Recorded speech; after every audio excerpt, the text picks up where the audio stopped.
Hey, welcome back. Notice anything different? Yes, this is a new shirt. Also, you might notice a small change on this face. It's the 24 Miata. A few small changes, let's go through them.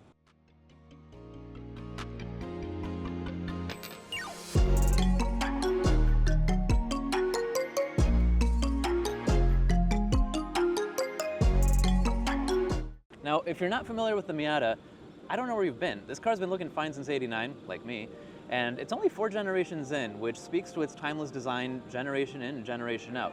This one is the ND, 4th generation, which we've had around for about a decade, which seems like a long time, but this Kodo design is timeless. I'm absolutely in love with it. I drive one, my wife drives one, and I have a few friends that also drive one. This is a tiny rear-wheel drive 2-seater roadster with a long wheelbase, so it handles amazingly. It hugs curves in the canyons, it's a blast to take around corners, and although it doesn't look like a lot of power on paper, it's so light that it's all that you need to get around, and it's the most fun that you can have under the speed limit. This car has stayed true to its roots since its first generation, and it's one of the few that's still widely available with a manual transmission, which in my book is the right way to do it. It really accentuates Rinbaitai, which is Mazda's philosophy of horse and rider as one. Your connectedness to the car, which makes for a seamless driving interaction.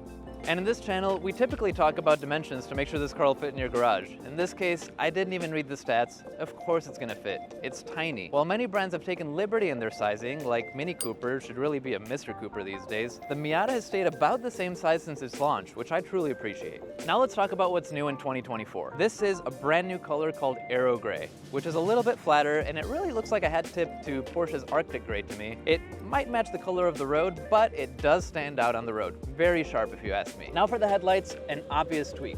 All the prior years of the ND had daytime running lights down below here, which we lovingly called the fangs. Now they're gone. We've got a fake air vent there. I'm gonna miss the fangs, but the DRLs are now moved up here, which should increase visibility during the day because they're sitting up a little bit higher. The other thing you'll notice here is this little block, which tweaks the symmetry of the grille, but it adds Mazda's radar cruise control, which should come in very handy on long road trips. Coming around the side, very sleek and sporty profile, especially in this variation, the RF, which I prefer. The Miata comes in 2 versions, the soft top or the RF, or retractable fastback. Both will have a roof that comes down. The soft top is everybody's favorite because it's got that completely open air feeling, but the RF will take the roof and that back window and tuck them under these flying buttresses. So it looks a bit like a Targa, and if you don't necessarily want a convertible, this is the answer. I drive mine like a coupe because melanoma is no joke. Now the wheels have a new design for 2024.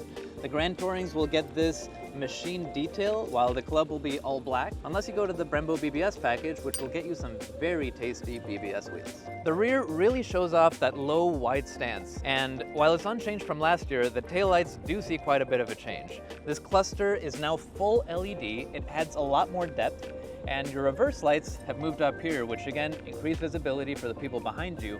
They used to be down below here, and they've moved the reflector as well as a fake air vent down there. Now, I know you might be concerned about size and storage. Don't worry. I told you I drive one, my wife drives one. We don't have another car. Those are our daily drivers. And I go to my favorite wholesale provider. I never leave anything in the parking lot. This is more than enough space that we need for everything we gotta get. We've also taken one car up the coast, all the way to Washington to stay up there for the week. We brought everything that we needed and our dog. If you come in a little closer, this is what the trunk looks like. And Mazda designed this so that you could fit in a standard size carry-on, you could stuff a duffel bag right behind it, a couple of backpacks on the sides, and you can get creative with the nooks and crannies. Really, it's a non-issue for me. The only thing it doesn't pass is my tailgate test. It's a little tight. Now let's get inside.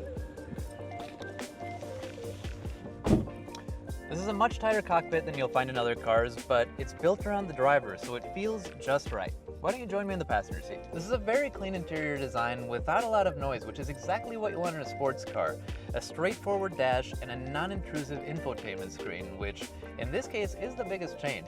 It goes to an 8.8-inch display with Mazda's new snappy Mazda Connect system, which has wireless Apple CarPlay and Android Auto in this case, and Alexa integration. Your AC dials are at a finger's reach from your shifter, and behind it, you've got your infotainment dial, which is going to control everything up there from a place where your hand falls without having to touch your screen.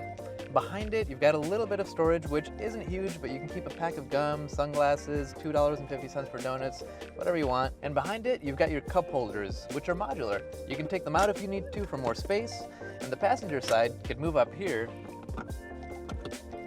So if you're a lone driver, you can have your drink handy. Above your cup holders behind you is your lockable glove box, because you don't have one down here.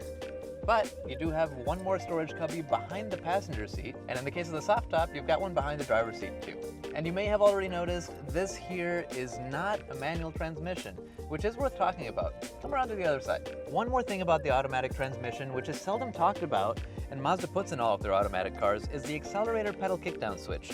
If you want to zoom in a little bit, the accelerator's hinged right on the floor, so if something falls and it's rolling around, it's not going to get stuck between the pedal and the floor.